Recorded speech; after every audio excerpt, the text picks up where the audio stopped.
Alright guys, welcome back to another vlog. We got more coming for the 350Z. In our last vlog, we manual swapped the Nissan 350Z. If you guys want to know how to do that, go check out our last video. There should be a link somewhere around here, and go check it out. Go like, subscribe, ask a lot of questions in the comments of how we did it and stuff like that. We just went over it super fast. The main thing I wanted to show you guys on the manual swap was actually getting it to turn on, because everything else is mechanical. You just take out the old auto transmission, you put the manual in, put a clutch pedal, clutch lines, your flywheel, your pressure plate, all that stuff for it. So basically what we did is we just explained how to do the wiring system. We basically showed y'all guys how to bypass it. What I got a lot confused on watching other people's videos, but we basically show you guys what wires you need to do.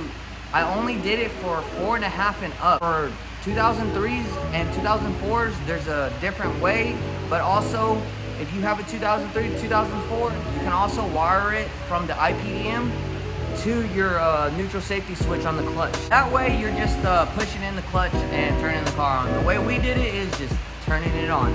Today's one of those videos everybody does.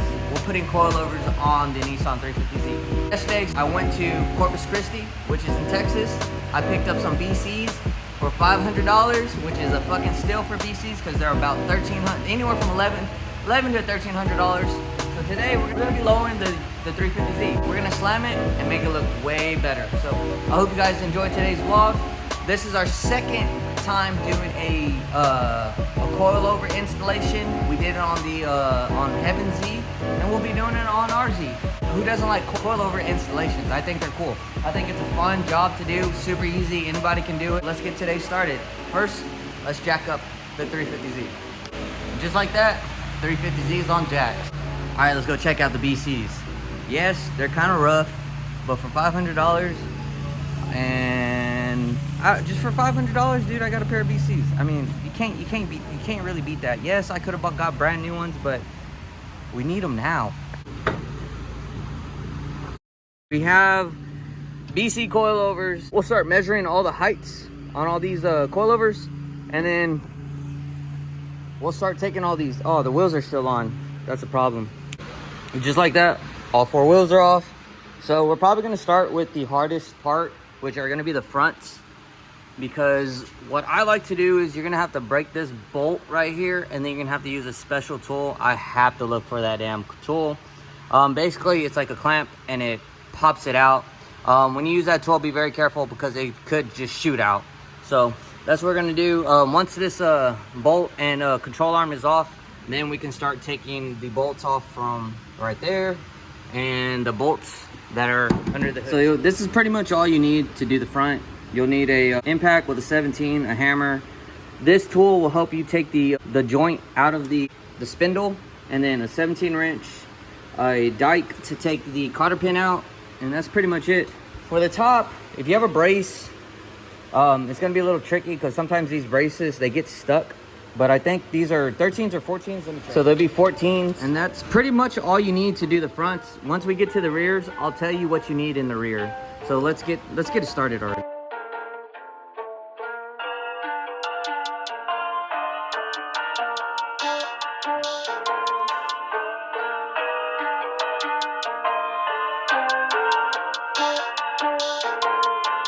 I'll push everyone away, keep myself alone instead. I'm not getting any younger and my mind is turning bad. So guys, the coilovers aren't on this. They're actually over here on this side, so I gotta move the brake. Cause I never leave my crib, I will never leave my bed. Mistakes I make, so hard to me. All right, before I put it in, guys, what I like to do is actually get these to be the same height. And I can already see that this one for the driver's side has more threads out. We're gonna probably drop this one to the same height as this one, and then we're gonna measure it real quick and see what the difference is. All right, guys, so I got them to match up. So when you do it, basically break this lock collar. And what I usually do, I'll measure it from right here under the lock collar to about right here above the collar right here. And we're looking at 7 inches, 7 inches, that much. And then if you want to, we can compare it to the OEM shop, and it's probably about, make sure it's lined up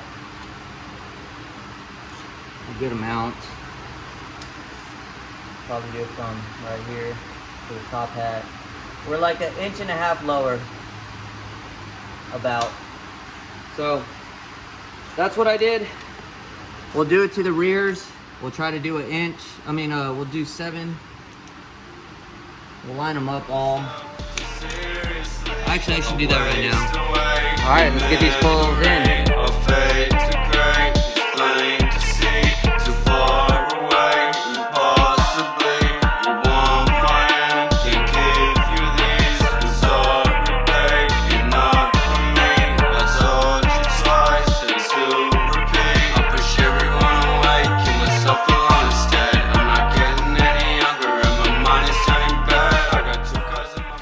And just like that, you got a coilover in for the front. I'll show y'all the rears in a minute. Let me do this one real quick. And just like that, we have the all front coilovers on. Woo! All right, so we're gonna start doing the rear coilover.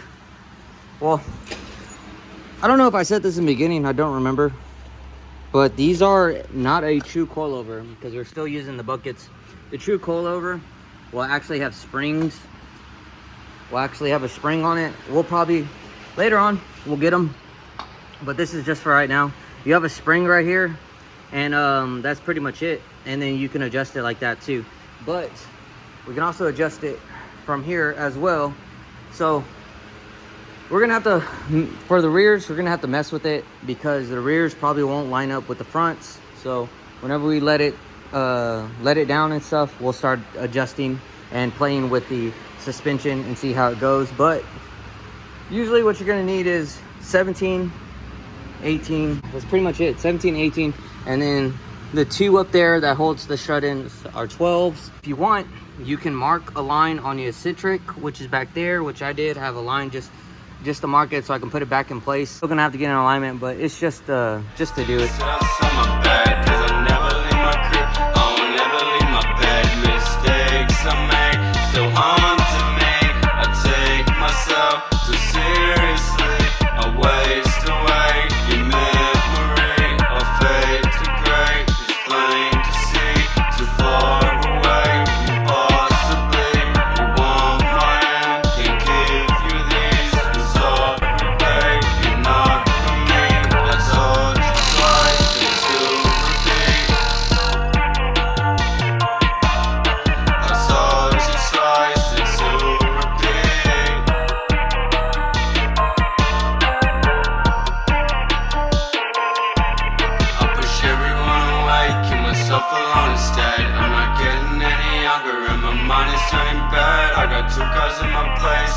Outside my bed, cause I never leave my crib. I don't never leave my bed. Mistakes I make still haunting me. I take myself too seriously. I waste away your memory. And just like that, we have the rear coilovers on. So before I started that, I said these aren't true coilovers. I thought you can just take the springs out and make them true coilovers. No. You got to really get the real true coilovers that are in the rear. BC, I'm pretty sure they sell them individually, but yeah. So we're gonna put the wheels on, get everything back on, and see how low it is. All right, everything's all on. So moment of truth. Wait. Let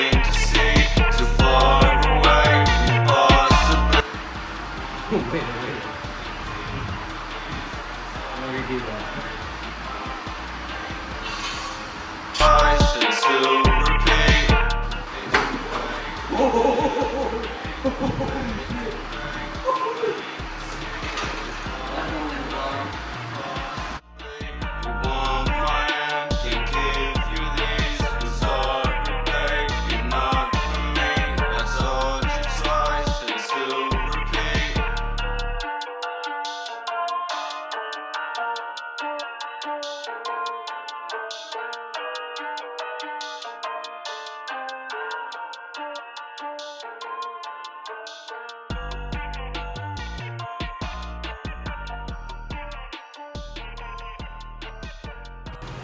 Oh yeah, we're gonna have to adjust the height. It's low. I fucking made it low. It's literally.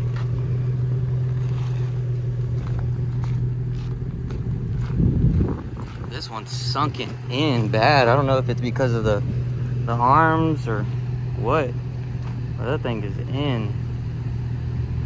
Might have to adjust that one. The fronts look good.